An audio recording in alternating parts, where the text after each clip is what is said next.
আল্লাহর হাবিব সাল্লাল্লাহু আলাইহি ওয়াসাল্লামের কাছে প্রশ্ন করা হলো। এক নাম্বার প্রশ্ন, এমন একজন ব্যক্তি পুরা পৃথিবী সফর করেছে, সেই ব্যক্তিটার নাম কি? দুই নাম্বার প্রশ্ন হলো, 7 জন যুবক গুহার মধ্যে ছিল, কতদিন ছিল সংখ্যা বলেন। তিন নাম্বার প্রশ্ন হলো, রূহ কি জিনিস বলে দেন। আল্লাহর হাবিব সাল্লাল্লাহু আলাইহি ওয়াসাল্লাম বললেন, ও চাচা জানেরা, আমাকে একটু সময় দেন, উত্তর দিব। কেন? আমি তো আল্লাহর নবী। আল্লাহ যতক্ষণ পর্যন্ত জিবরাইলকে আমার কাছে ওহী দিয়ে প্রেরণ না করবেন, আমি নিজের থেকে কোনো উত্তর দিতে পারি না। সুবহানাল্লাহ। মুহাম্মদ হার গেজনা গুফতা তা না গুফতা জিবরাইল, জিবরাইল হার গেজনা গুফতা তা না গুফতা রব জলিল। আল্লাহর হাবিব ততক্ষণ পর্যন্ত কোনো কথা বলেন নাই যতক্ষণ পর্যন্ত জিবরাইল আল্লাহর হাবিবের কাছে কোনো কথা না শুনাইতেন। জিবরাইল ততক্ষণ পর্যন্ত কোনো কথা বলে নাই যতক্ষণ পর্যন্ত স্বয়ং আল্লাহ জিবরাইলকে না জানাইলেন। তাই তো আল্লাহর হাবিব বললেন, এ চাচা জানেরা, আমি আপনাদের প্রশ্নের উত্তর দিব, আমাকে সময় দিতে হবে 24 ঘন্টা। কয় ঘন্টা? আর একটু জোরে বলেন। 24 ঘন্টা সময় দিতে হবে। বলে দিলাম। কেন 24 ঘন্টা? আপনাদের দিলের মধ্যে প্রশ্ন জাগতে পারে, 24 ঘন্টা নবীজি কেন চাইলেন? জিবরাইল আসতে তো 24 ঘন্টা সময় লাগে না। আজ থেকে 2 বছর আগে আপনাদের এই মাঠের মধ্যে বলে দিয়ে গিয়েছিলাম, জিবরাইল আরশে আজিম থেকে সিদরাতুল মুনতাহা থেকে দুনিয়ার জমিনে আসতে কতক্ষণ সময় লাগে মনে আছে? আপনাদের দিলের মধ্যে প্রশ্ন জাগতে পারে, 24 ঘন্টা সময় কেন চাইলেন নবীজি? একটা মুহূর্তের মধ্যে জিবরাইল দুনিয়ার জমিনে এসে আল্লাহর হাবিবের কাছে উত্তরগুলো জানিয়ে দিতে পারেন, কিন্তু আল্লাহ তাআলার ইচ্ছা হলো ভিন্ন। আল্লাহর হাবিব সাল্লাল্লাহু আলাইহি ওয়াসাল্লাম আবু জাহেল, আবু লাহাব, উতবা, সাইবাকে যখন বলেছিল, ও চাচা জানেরা, আমাকে 24 ঘন্টা সময় দাও, 24 ঘন্টা পর আপনাদের প্রশ্নের উত্তর আমি দিব, আল্লাহর হাবিব সাল্লাল্লাহু আলাইহি ওয়াসাল্লাম ইনশাআল্লাহ বলেন নাই। কি বলেন নাই? আল্লাহর হাবিব ইনশাআল্লাহ বলেন নাই। আল্লাহর হাবিব যদি বলতেন, এই চাচা জানি না, আগামীকাল ইনশাআল্লাহ আমি আপনাদের প্রশ্নের উত্তর দিব, যদি এভাবে বলতেন, আল্লাহ তাআলা অবশ্যই দ্রুত গতিতে প্রশ্নের উত্তর নাজিল করতেন জিবরাইলের মাধ্যমে। আল্লাহর হাবিব ইনশাআল্লাহ না বলার কারণে আল্লাহ তাআলা দীর্ঘ 14 দিন পর্যন্ত নবীজির কাছে ওহী প্রেরণ করে নাই। আল্লাহ তাআলার সঙ্গে আল্লাহর হাবিবের যোগাযোগ বিচ্ছিন্ন। আল্লাহর হাবিব সিজদায় পড়ে কান্না করে, নামাজে কান্না করে। কাফের মুশরিকরা এসে বলে, মদিনার মহিলারা, মক্কাতুল মুকাররমার মহিলারা এসে আম্মাজান খাদিজাতুল কুবরার কাছে বলে, ও খাদিজা, তোমার ঘরে মুহাম্মদের কাছে যে শয়তান আসতো সেই শয়তান বুঝি আসে না? সূরাতুদ দুহা নুজুলের কারণ, আল্লাহ কেন এই সূরাটা নাজিল করলেন, কি কারণে নাজিল করলেন? আল্লাহ তাআলা প্রত্যেকটা আয়াত, প্রত্যেকটা সূরা নাজিলের একটা কারণ আছে, অবতরণের একটা কারণ আছে, একটা মুহূর্ত আছে, একটা প্রেক্ষাপট আছে। আছে কিনা? সূরাতুদ দুহা নাজিলের যে কারণ, প্রেক্ষাপট, আল্লাহর হাবিব সাল্লাল্লাহু আলাইহি ওয়াসাল্লাম নবুয়ত প্রাপ্ত হলেন। আম্মাজান খাদিজাতুল কুবরা রাদিয়াল্লাহু তাআলা আনহার কাছে সর্বপ্রথম মহিলাদের মধ্যে দ্বীনের দাওয়াত দিলেন। লাব্বাইক ইয়া রাসূলুল্লাহ, লা ইলাহা ইল্লাল্লাহু মুহাম্মাদুর রাসূলুল্লাহ বলে নবীজির ধর্ম গ্রহণ করে ফেললেন। সুবহানাল্লাহ বলেন। ধর্ম গ্রহণ করে ফেললেন। আল্লাহর হাবিব সাল্লাল্লাহু আলাইহি ওয়াসাল্লাম আম্মাজান খাদিজাকে বললেন, এ খাদিজা, তুমি একবারও আমার কাছে প্রশ্ন করলা না আল্লাহকে নবুয়তি দান করলেন সত্য না মিথ্যা? তুমি প্রথমেই আমার কালিমাটা গ্রহণ করে ইসলামের ছায়াতলে চলে আসলা। আল্লাহর নবীর স্ত্রী আম্মাজান খাদিজাতুল কুবরা রাদিয়াল্লাহু তাআলা আনহা বলেন, ইয়া রাসূলুল্লাহ, ইয়া হাবিবাল্লাহ, আমি আপনাকে আজ থেকে চিনি না, বহুদিন আগে থেকে আমি চিনি। আজ থেকে 15 বছর আগে আপনার সঙ্গে আমার বিবাহ সংগঠিত হয়। আমি আপনার এই সংবাদের অপেক্ষায় ছিলাম, আল্লাহ শেষ নবী হিসাবে যেন আপনাকে দায়িত্ব দেয়, কারণ আপনার চরিত্র আমি জানি। আপনার আমল আখলাক আমি জানি, আপনাকে আমি চিনি। আমার বিশ্বাস ছিল শেষ নবী হিসাবে আল্লাহ আপনাকেই জিম্মাদারি দিবেন, আপনাকেই দায়িত্ব দিবেন। সুতরাং সুসংবাদ যখন শুনলাম, দেরি করে কালেমা পড়ার কোনো দরকার নাই, সঙ্গে সঙ্গে পড়ে দিলাম লা ইলাহা ইল্লাল্লাহু মুহাম্মাদুর রাসূলুল্লাহ। আম্মা জান খাদিজা ইসলাম ধর্ম গ্রহণ করলেন। নবীজি দাঁড়ে দাঁড়ে মানুষের বাড়ি বাড়ি আঙ্গিনায় আঙ্গিনায় গিয়ে ইসলামের দাওয়াত দেয়। মানুষ একজন দুইজন করে ইসলামের ছায়া তুলে আসতেছে। নবীজি চিন্তা করলেন, শুধু মক্কাতেই দাওয়াত দিতেছি, বহিরাগত রাষ্ট্রেও দাওয়াত দেওয়ার দরকার আছে না নাই? তৎকালীন যুগে মক্কাতুল মুকাররমায় বাণিজ্য মেলা হতো। কি মেলা? বাণিজ্য মেলা বর্তমান আমাদের দেশেও আছে না নাই? কথা বলেন, আছে না নাই? আছে। বাণিজ্য মেলার মধ্যে ভিড় বেশি হয় না কম হয়? মহিলা আলাদা পুরুষ আলাদা, না সবাই একসাথে? সবাই একসাথে। শুধু দেশের লোকই আসে না বিদেশ থেকেও লোক আসে? হ্যাঁ, যদি বাণিজ্য মেলাটা ওইরকম জাকজমট হয় তো বিদেশ থেকেও লোক আসে দেখার জন্যে, ক্রয় করার জন্যে, বিক্রয় করার জন্যে। আসে কি আসে না? মক্কাতুল মুকাররমায় তৎকালীন যুগে যে বাণিজ্য মেলা হতো, সেখানেও বাহিরের রাষ্ট্র থেকে লোকজন আসতো, অনেক লোকের সমাগম হইতো। নবীজি আম্মাজান খাদিজাতুল কুবরার সঙ্গে পরামর্শ করলেন, খাদিজা, একজনের বাড়িতে গিয়ে একজনকেই দাওয়াত দেওয়া যায়, দুইজনের বাড়িতে গেলে দুইজনকেই দাওয়াত দেওয়া যায়। আমি যদি ওই বাণিজ্য মেলায় গিয়ে এলান করে উঁচু আওয়াজে দাওয়াত দেই তো হাজারো জনতাকে একসঙ্গে দাওয়াত দেওয়া হবে। কথা বলেন ঠিক কিনা? নবীজি চিন্তা করলেন সেখানে গিয়ে দাওয়াত দিবেন। এই ঘটনা আবু জাহেল, আবুল আহাব, উতবা, সাইবা, কাফের মুশরিকদের লিডার যারা ছিল তাদের কাছে চলে গেছে। তারা বলতেছে, খবরদার, এই কাজ করা যাবে না। গোলামের ঘরের গোলামরা মুহাম্মদের ধর্ম গ্রহণ করেছে, আমাদের যায় আসে না, কিন্তু বাণিজ্য মেলায় নামি দামি এমপি, মন্ত্রী, ম্যাজিস্ট্রেট যারা আসবে, উকিল, ব্যারিস্টার, তাদেরকে যদি মুহাম্মদ দাওয়াত দেয় আর যদি ধর্ম গ্রহণ করে ফেলে তো আমাদের তো ফিতনা আরো বাড়বে। কথা বলেন ঠিক কিনা? সুতরাং এই কাজ করানো যাবে না। যুবকদেরকে একত্রিত করা হলো, তো তোমরা রাস্তার মুড়ে মুড়ে দাঁড়িয়ে থাকবা, বিদেশ থেকে যত লোক বাণিজ্য মেলায় ঢুকবে তাদেরকে বলবা মুহাম্মদ পাগল, তার কথা আপনারা শুনবেন না। আবু জাহেল, আবুল আহাব, উতবা, সাইবা, কাফিরদের বড় বড় লিডার যুবকদেরকে একত্রিত করে রাস্তার মুড়ে মুড়ে দাঁড় করায় রাখলো। রাখার উদ্দেশ্য কি? বিদেশ থেকে যখন লোকজন দেশের মধ্যে ঢুকবে প্রত্যেকের কানের মধ্যে এলান করে দিবে, মুহাম্মদ পাগল, তার কথা তোমরা শুনবা না, মুহাম্মদ পাগল, তার কথা আপনারা শুনবেন না, মুহাম্মদ পাগল, তার কথা আপনারা শুনবেন না। আমি আপনাদের কাছে প্রশ্ন করে জানতে চাই, বাণিজ্য মেলায় যারা অংশগ্রহণ করে সকলেই ক্রয় করার জন্য যায়, সকলেই বিক্রয় করার জন্য যায়, নাকি এমন কিছু লোক আছে শুধু দেখার জন্য, ঘোরার জন্য যায়? আছে না নাই? তামাশা, খেল তামাশা দেখার জন্যেও এমন কিছু লোক আছে, যায় কি যায় না? আরেকটু জোরে বলেন। তো বাহিরের দেশ থেকেও এমন কিছু লোক আসলো যারা খেল তামাশা দেখার জন্যে বাণিজ্য মেলার দিকে রওনা দিয়েছে। বাণিজ্য মেলার দিকে যখন ঢুকে তিন রাস্তার মোড়ের মধ্যে কিছু যুবক দাঁড়িয়ে আছে, বাহিরের দেশের লোকদের কানে গিয়ে বলে, এ যুবকের দলেরা, এ বুড়া বাবারা, মক্কাতুল মুকাররমায় একজন লোক বের হয়েছে যার নাম মুহাম্মদ, তার বাবার নাম আব্দুল্লাহ, দাদার নাম আব্দুল মুত্তালেব। ওই মুহাম্মদ পাগল, খবরদার খবরদার, তোমরা মুহাম্মদের কথা শুনবো না। বাহির থেকে যারা তিন রাস্তার মোড়ে মুহাম্মদ পাগল এই কথা যাদের কানে ঢুকেছে তারা বলে, আমরা আসলাম বাণিজ্য মেলার খেল তামাশা দেখার জন্য, এখন দেখি পাগলের আওয়াজ আমাদের কানে আসে, সামনের দিকে অগ্রসর হয়।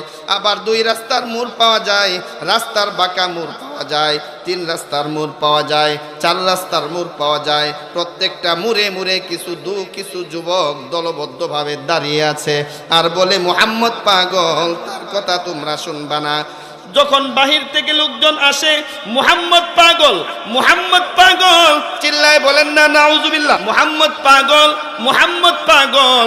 বাহিরের দেশের যে মেহমানরা এসেছে তাদের কানে মুহাম্মদ পাগল শব্দরা শুনতে শুনতে তারা চিন্তা করলো, আমরা তো বাণিজ্য মেলায় কিছু ক্রয় করার জন্য আসি নাই, বাণিজ্য মেলায় বিক্রি করার জন্যও আসি নাই, আমাদের উদ্দেশ্য হলো খেল তামাশা দেখা, তামাশা দেখা, বাণিজ্য মেলার তামাশা দেখা না। তারা চিন্তা করে দেখলো প্রত্যেকটা মুড়ে মুড়ে যখন এলান দেওয়া হচ্ছে মুহাম্মদ পাগল, মুহাম্মদ পাগল, মুহাম্মদ পাগল, মুহাম্মদ পাগল, যদিও মুহাম্মদ পাগল হয় ছোটখাটো কোনো পাগল না, অবশ্যই বড় ধরনের পাগল। বলেন তো পাগলের খেলতামাশা ভালো লাগে না খারাপ লাগে? ভালো লাগে, কথা বলেন ঠিক। আবু জাহেল আবু লাহাবের ইচ্ছা হলো মুহাম্মদের দাওয়াতের বিরোধিতা করা, আল্লাহ তাআলার ইচ্ছা হলো ওই পাগল শব্দের মধ্যে হেদায়েত রেখে দিয়েছেন। চিল্লায় বলেন সুবহানাল্লাহ। যেই জিনিসের বিরোধিতা করা হয় সেই জিনিস ভাইরাল আরো বেশি হয়, কথা বলেন ঠিক কিনা? যার বিরুদ্ধাচরণ করা হয় সেই জিনিসটা ভাইরাল হয়, যার বিরুদ্ধাচরণ করা হয় সেই ব্যক্তিটা ভাইরাল হয়। মুহাম্মদ পাগল এলান কানে বাজতে বাজতে বহিরাগত লোক যারা বাণিজ্য মেলার উদ্দেশ্যে মক্কাতুল মুকাররমায় এসেছিল তারা চিন্তা করলো আগেই বাণিজ্য মেলায় যাব না, মুহাম্মদ পাগল, কেমন পাগল, মুহাম্মদের পাগলামি আগে দেখে আসি, চল। মানুষ দলবদ্ধ হয়ে মুহাম্মদের বাড়ির দিকে রওনা দেয়। চিল্লায় বলা যাবে কি সুবহানাল্লাহ? আল্লাহর হাবিব সাল্লাল্লাহু আলাইহি ওয়াসাল্লামের বাড়ির দিকে যখন যায়, আল্লাহর হাবিবের নুরানি চেহারা দর্শন মিলে।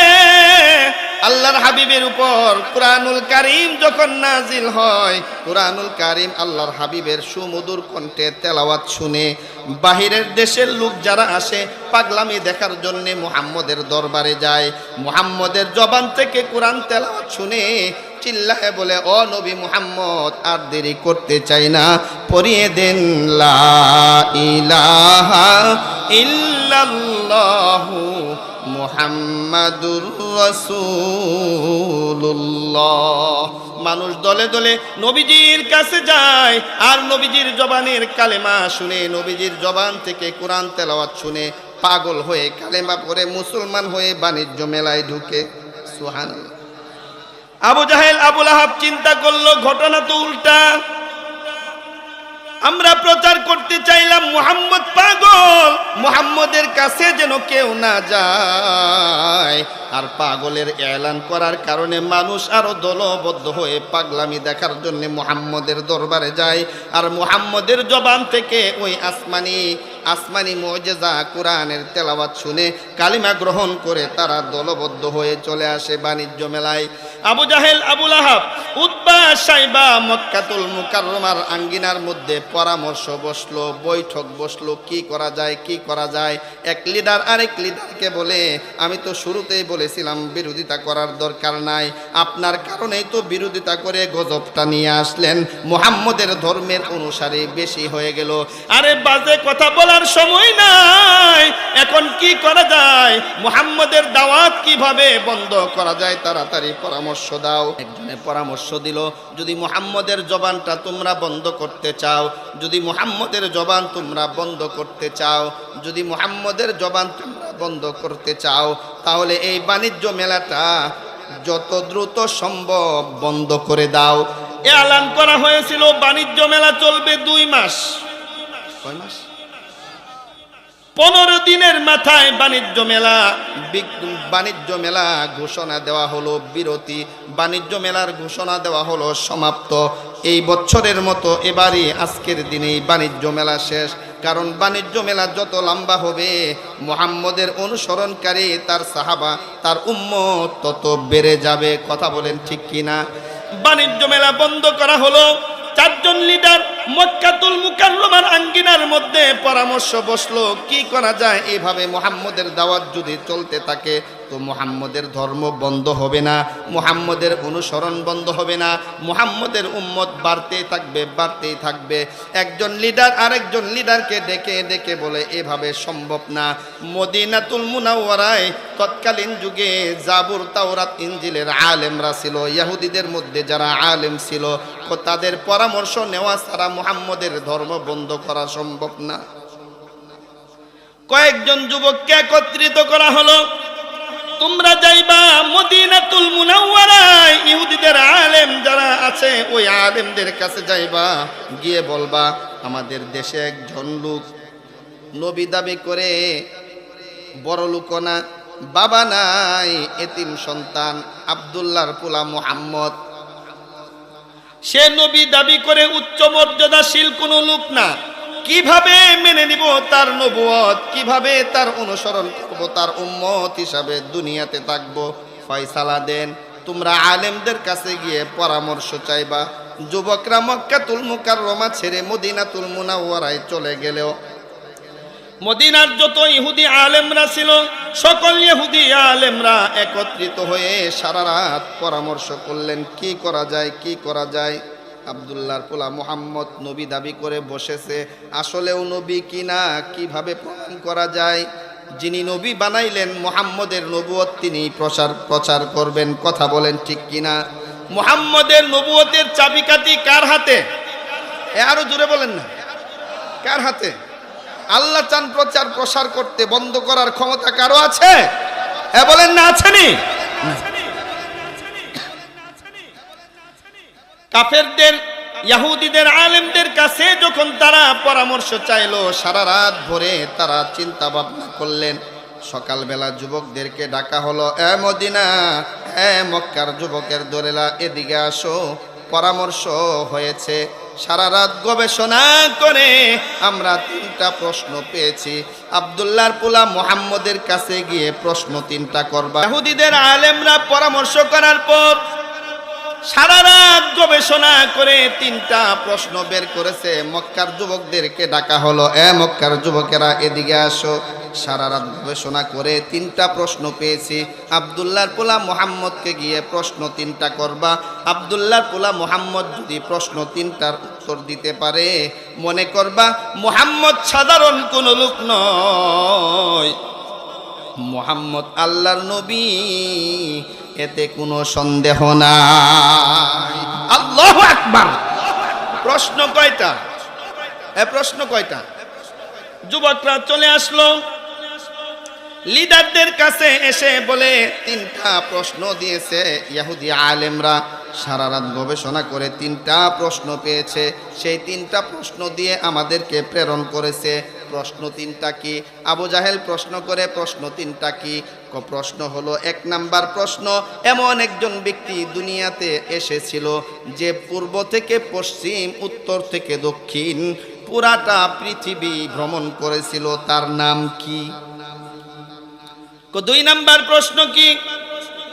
2 নাম্বার প্রশ্ন এমন একটা প্রশ্ন, 7 জন যুবক ছিল, নমরুদ 7 জন যুবক ছিল, কাফেরদের অত্যাচারে অত্যাচারিত হয়ে তারা একটা গুহার মধ্যে আশ্রয় নিয়েছিল। সেই 7 জন যুবক কতদিন সেই গুহার মধ্যে ছিল? এটা হলো 2 নাম্বার প্রশ্ন। 3 নাম্বার প্রশ্ন কি? আল্লাহ তাআলা মানুষকে দুনিয়ার জমিনে প্রেরণ করেছেন জীবিত থাকার জন্য, তার ভিতরে একটা রূহ ফুঁকে দিয়েছেন। মুহাম্মদকে প্রশ্ন করবা রূহ কি জিনিস? এই 3টা প্রশ্নের উত্তর যদি মুহাম্মদ দিতে পারে, বিরোধিতা করবা না, তাকে নবী হিসাবে গ্রহণ করবা। একবার চিল্লায়ে বলা যাবে কি সুবহানাল্লাহ? প্রশ্ন কয়টা করা হলো? 3টা। আবু জাহেলের কাছে আসলো, 3টা প্রশ্ন করেছে। আবু জাহেল বলতেছে প্রশ্ন 3টা তো ভালোই, জটিল কঠিন, মনে হয় না যে মুহাম্মদ উত্তর দিতে পারবে। তবে উত্তর তো আমরাও জানি না, তোমরা শুনে আসতো নাকি? না, শুনে তো আসি না। আরে বেটা ব্যাকু, তাড়াতাড়ি প্রশ্নের উত্তর শুনে নিয়া আমরা মুহাম্মদের কাছে প্রশ্ন করি, এতক্ষণ তোমরা প্রশ্নটা শুনে আসো, উত্তরটা।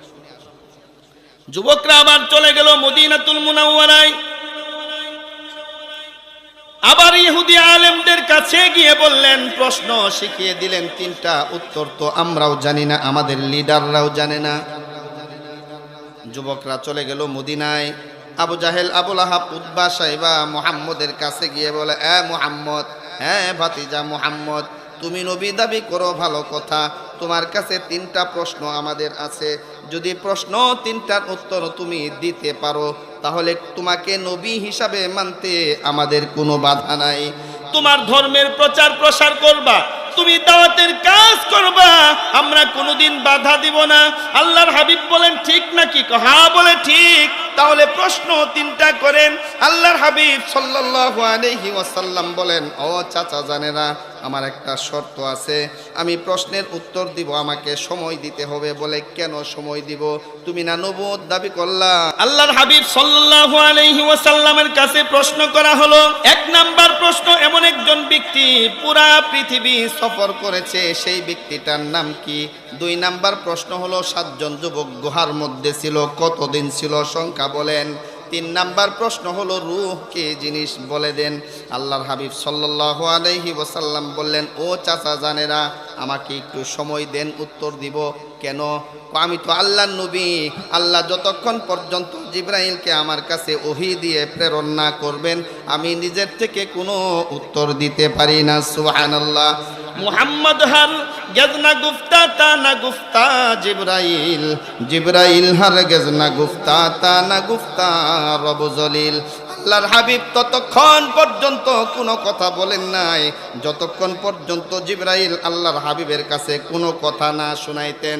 জিবরাইল ততক্ষণ পর্যন্ত কোনো কথা বলে নাই যতক্ষণ পর্যন্ত স্বয়ং আল্লাহ জিবরাইলকে না জানাইলেন। তাই তো আল্লাহর হাবিব বললেন, এ চাচা জানেরা, আমি আপনাদের প্রশ্নের উত্তর দিব, আমাকে সময় দিতে হবে 24 ঘন্টা। কয় ঘন্টা? আর একটু জোরে বলেন। 24 ঘন্টা সময় দিতে হবে। বলে, দিলাম। কেন 24 ঘন্টা? আপনাদের দিলের মধ্যে প্রশ্ন জাগতে পারে, 24 ঘন্টা নবীজি কেন চাইলেন? জিবরাইল আসতে তো 24 ঘন্টা সময় লাগে না। আজ থেকে 2 বছর আগে আপনাদের এই মাঠের মধ্যে বলে দিয়ে গিয়েছিলাম, জিবরাইল আরশে আজিম থেকে সিদরাতুল মুনতাহা থেকে দুনিয়ার জমিনে আসতে কতক্ষণ সময় লাগে মনে আছে? আপনাদের দিলের মধ্যে প্রশ্ন জাগতে পারে, 24 ঘন্টা সময় কেন চাইলেন নবীজি? একটা মুহূর্তের মধ্যে জিবরাইল দুনিয়ার জমিনে এসে আল্লাহর হাবিবের কাছে উত্তরগুলো জানিয়ে দিতে পারেন, কিন্তু আল্লাহ তাআলার ইচ্ছা হলো ভিন্ন। আল্লাহর হাবিব সাল্লাল্লাহু আলাইহি ওয়াসাল্লাম আবু জাহেল, আবুল আহাব, উতবা, সাইবাকে যখন বলেছিল, ও চাচা জানেরা, আমাকে 24 ঘন্টা সময় দাও, 24 ঘন্টা পর আপনাদের প্রশ্নের উত্তর আমি দিব। আল্লাহর হাবিব সাল্লাল্লাহু আলাইহি ওয়াসাল্লাম ইনশাআল্লাহ বলেন নাই। কি বলেন নাই? আল্লাহর হাবিব ইনশাআল্লাহ বলেন নাই। আল্লাহর হাবিব যদি বলতেন, চাচা জানে না, আগামীকাল ইনশাআল্লাহ আমি আপনাদের প্রশ্নের উত্তর দিব, যদি এভাবে বলতেন, আল্লাহ তাআলা অবশ্যই দ্রুত গতিতে প্রশ্নের উত্তর নাজিল করতেন জিবরাইলের মাধ্যমে। আল্লাহর হাবিব ইনশাআল্লাহ না বলার কারণে আল্লাহ তাআলা দীর্ঘ 14 দিন পর্যন্ত নবীজির কাছে ওহী প্রেরণ করে নাই। আল্লাহ তাআলার সঙ্গে আল্লাহর হাবিবের যোগাযোগ বিচ্ছিন্ন। আল্লাহর হাবিব সিজদায় পড়ে কান্না করে, নামাজে কান্না করে। কাফের মুশরিকরা এসে বলে, মদিনার মহিলারা, মক্কাতুল মুকাররমার মহিলারা এসে এসে আম্মাজান খাদিজাতুল কুবরার কাছে বলে, ও খাদিজা, তোমার ঘরে মুহাম্মদের কাছে যে শয়তান আসতো সেই শয়তান বুঝি আসে না? নাউজুবিল্লাহ বলেন। এলাকার গ্রামগঞ্জে ছড়িয়ে বেড়ায়, এলাকার গ্রামগঞ্জে এলান করে, মুহাম্মদের কাছে যেই শয়তান আসতো সেই শয়তান আসে না। শয়তান মানে জিবরাইল। নাউজুবিল্লাহ বলেন। শয়তান মুহাম্মদের কাছে আর আসে না। বলেন তো, মুহাম্মদের কাছে শয়তান আসে না, জিবরাইল কি শয়তান? মুহাম্মদের কাছে যেই শয়তান আসতো সেই শয়তান মুহাম্মদের দরবারে আসা বন্ধ করে দিয়েছে। মদিনার গলিতে গলিতে, মক্কার অলিতে গলিতে এলান করা হয়, মুহাম্মদের কাছে সেই শয়তান আর আসে না। চিল্লায় বলেন নাউজুবিল্লাহ। আল্লাহর হাবিব সিজদায় পড়ে কাঁদে, সাহাবারা সিজদায় পড়ে কাঁদে, নামাজের মধ্যে কাঁদে, রুকুতে কাঁদে, হাত তুলে কাঁদে, সালাতুত তাসবিহ পড়ে কাঁদে, সালাতুল হাজত পড়ে কাঁদে, তাহাজ্জুদের নামাজ পড়ে আল্লাহর হাবিব কাঁদে, ও মালিক তুমি কি আমার প্রতি গুসা করেছো নাকি আমার প্রতি রাগ করেছো নাকি? কেন জিবরাইল আসে না? কাফেররা যে আমাকে তিরস্কার করে, আমি কি তোমার নবী না? তুমি কি আমাকে মাফ করবা না? আমার কাছে কি কোনোদিন আর জিবরাইল পাঠাইবা না? দীর্ঘ 14 দিন পর আল্লাহর হাবিব সাল্লাল্লাহু আলাইহি ওয়াসাল্লাম সিজদায় পড়ে আছেন। কোথায় পড়ে আছেন? আল্লাহর হাবিব সিজদায় পড়ে আল্লাহ তাআলাকে ডাকে, ও মালিক, তুমি কি জিবরাইল আমার কাছে পাঠাইবা না? তুমি কি জিবরাইল আমার কাছে ওহী নিয়ে পাঠাইবা না? কাফেরদের তিরস্কার আমার আর ভালো লাগে না। চোখের পানি ছেড়ে ছেড়ে আল্লাহর হাবিব যখন কান্না শুরু করে, ঠিক সেই মুহূর্তে আল্লাহর ফেরেশতা জিবরাইল এসে আল্লাহর হাবিবকে ডেকে ডেকে বলেন, ইয়া রাসূলুল্লাহ, ইয়া হাবিবাল্লাহ, মাথা উঠান, আপনার সুখের দিন চলে এসেছে, আপনার আর কান্না করার দরকার নাই। দীর্ঘ 14 দিন পর্যন্ত আল্লাহ তাআলা আমাকে যেই কারণে আসতে বারণ করেছিলেন, সেই সুসংবাদ দিয়ে জিবরাইল, আমি জিবরাইল আপনি নবীর দরবারে উপস্থিত হয়ে গেলাম। একবার চিল্লায়ে বলা যাবে কি সুবহানাল্লাহ? রাস্তার পাশে লাইটের নিচে বসে বসে কোরআন তেলাওয়াত করে বাদশা ডেকে ডেকে বলে, এ নাবালেক মাসুম, তোমার নাম কি, বাড়ি কোথায়? কেন এই রাতের গভীরে বাতির নিচে বসে বসে কোরআন তেলাওয়াত করতেছ? বাচ্চাটা ডেকে ডেকে বলে, আঙ্কেল, আমার বাবা নাই, আমি এতিম সন্তান, মা আমাকে মাদ্রাসায় ভর্তি করেছে, হারিকেন কিনে দেওয়ার মতো টাকা নাই। রাতের গভীরে কোরআন তেলাওয়াত করব, হারিকেন কেনার মতো টাকা নাই, মাদ্রাসায় খুরাকির বিল দিবে সেই টাকা নাই, বাবা না থাকার কারণে অনেক হাজত অপূর্ণ রয়ে গেছে। বাদশার বড্ড পছন্দ হয়ে গেছে। বাচ্চাকে বুকের মধ্যে জড়াইয়া সিংহাসনে নিয়ে বসিয়ে একটা খাতা কলম হাতে নিয়ে বললেন, এ নাবালেক মাসুম, তোমার কি কি প্রয়োজন তুমি বলো। নাবালেক মাসুম বলে, আমাকে মাদ্রাসায় ভর্তি করেছে, ভর্তি ফি দিতে পারে নাই। ভর্তি ফি কত? 500 টাকা। মনে করো দিলাম 500 টাকা, ভর্তি ফি বাবদ 500 টাকা লিখে ফেলেছে। খুরাকি বিল কত? 2000 টাকা। মনে কর দিলাম 2000 টাকা। হারিকেন বাবদ কত? 500 টাকা। মনে কর দিলাম 500 টাকা। জ্যাকেট কিনতে হবে, পুষ মাসের শীতের মধ্যে কনকনে কাঁপতেছিস, জ্যাকেট বাবদ দিলাম আরো 200 টাকা। সব কিছু লিপিবদ্ধ করার পর একটা লিস্টি করে টাকাগুলো সহ একজন মন্ত্রীকে ডেকে ওই মন্ত্রীকে অর্ডার করলেন, এই নাবালেক তালিবুল ইলমকে মাদ্রাসায় ভর্তি করে দিয়া মাদ্রাসায় রেখে আসো। মন্ত্রী যখন ঘোড়ার উপর উঠাইয়া নাবালেক তালিবুল ইলমকে নিয়ে মাদ্রাসার দিকে রওনা দিলেন, পিছন থেকে ডাক দিলেন, বাদশা, এ মন্ত্রী, একটু দাঁড়াও, ওই বাচ্চার সঙ্গে আমার 2টা পরামর্শ আছে। মন্ত্রীটা দাঁড়াইলেন। বাদশা ডেকে ডেকে বলে, এ নাবালেক মাসুম, আজকে 12 বছর যাবত আমি দোয়া করি আল্লাহর কাছে 2টা আশা নিয়ে, আশা 2টা আল্লাহ আমার পূরণ করে না। তাহাজ্জুদ পড়ে দোয়া করি, পূরণ করে না। নফল পড়ে দোয়া করি, পূরণ করে না। আওয়াবিন পরে দোয়া করি, পূরণ করে না। চাষ্ট পরে দোয়া করি, ইশরাক পরে দোয়া করি, পূরণ করে না। ফরজ পরে দোয়া করি, পূরণ করে না। আমার দিল বলে, তুমি যদি আল্লাহ তাআলাকে একবার বলো তোমার কোনো গুনাহ নাই, বেগুনা মাসুম বান্দা তুমি যদি একবার আল্লাহ তাআলাকে ডেকে ডেকে বলো, আমার দিল বলে তোমার দুয়ার উসিলায় 12 বছরের 2টা আশা বুঝি আল্লাহ আমার পূরণ করে দিবে। আশা 2টাকে আঙ্কেল বলেন, না বলা যাবে না। না আঙ্কেল বলেন, নাম ধরে যদি আল্লাহ তাআলার কাছে দরখাস্ত করি, দোয়া করি, আল্লাহ অবশ্যই কবুল করবেন। তাহলে শুনো আমার আশা 2টা কি। আমার 1 নাম্বার আশা, আল্লাহ তাআলা দুনিয়ার জমিনে যেই নবীকে সৃষ্টি না করলে আল্লাহ কুল কায়নাত সৃষ্টি করতো না। স্বপ্ন যুগে সেই নবীকে একবার দেখতে চাই। কারা কারা দেখতে চান হাত দেখান, আল্লাহু আকবার। আঙ্কেল আপনার 2 নাম্বার আশা কি? আমার 2 নাম্বার আশা হলো, আসমানের নিচে জমিনের উপরে শ্রেষ্ঠ মানুষকে আমি তার পরিচয় পেতে চাই। তার পরিচয় যদি দিয়ে দেন, আমি তার সেবা যত্ন করে মালিককে রাজামন্দি করতে চাই, মালিককে খুশি করতে চাই। আল্লাহু আকবার। আল্লাহর হাবিব সাল্লাল্লাহু আলাইহি ওয়াসাল্লাম প্রথম নাম্বার প্রশ্নের উত্তর দিলেন না। প্রথম নাম্বার প্রশ্নের উত্তর না দিয়ে নীরব ভূমিকায় বসে আছেন। আল্লাহ তাআলা আল্লাহর হাবিবের জবান থেকে বের করে দিলেন, বাদশা, আমি জানতাম তুমি বড্ড চালাক লোক, এখন দেখি তোমার চাইতে বোকা কোনো লোক নাই। আসমানের নিচে জমিনের উপরে শ্রেষ্ঠ মানুষকে আল্লাহর হাবিব সাল্লাল্লাহু আলাইহি ওয়াসাল্লাম বললেন, হে বাদশা, তুমি এখনো বুঝলা না? 12 বছর তুমি আল্লাহ তাআলার কাছে দোয়া করলা, আল্লাহ দোয়া কবুল করে নাই। আমি নবী তোমার সঙ্গে দিদারের জন্য আসি নাই, আমি নবী স্বপ্ন যুগে তোমার সঙ্গে সাক্ষাৎ করি নাই। আজকে এমন একজন নাবালেক মাসুমের হাজত তুমি পূরণ করে দিয়েছো। তুমি বাদশার দোয়া করার অপেক্ষা আমি নবী করি নাই।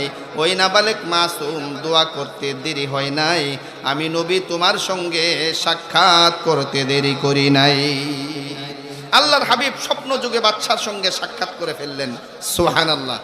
তো যেই যুগে, ওই যুগে মানুষের হাজত পূরণ করলে, তালিবুল ইলমদের হাজত পূরণ করলে যেই আল্লাহ অভাব পূরণ করে দেয়, আজও যদি কোনো ব্যক্তি তালিবুল ইলমদের হাজত পূরণ করে দেয়, আমাদের যত হাজত আছে আল্লাহ পূরণ করতে পারে কি পারে না? কথা বলেন।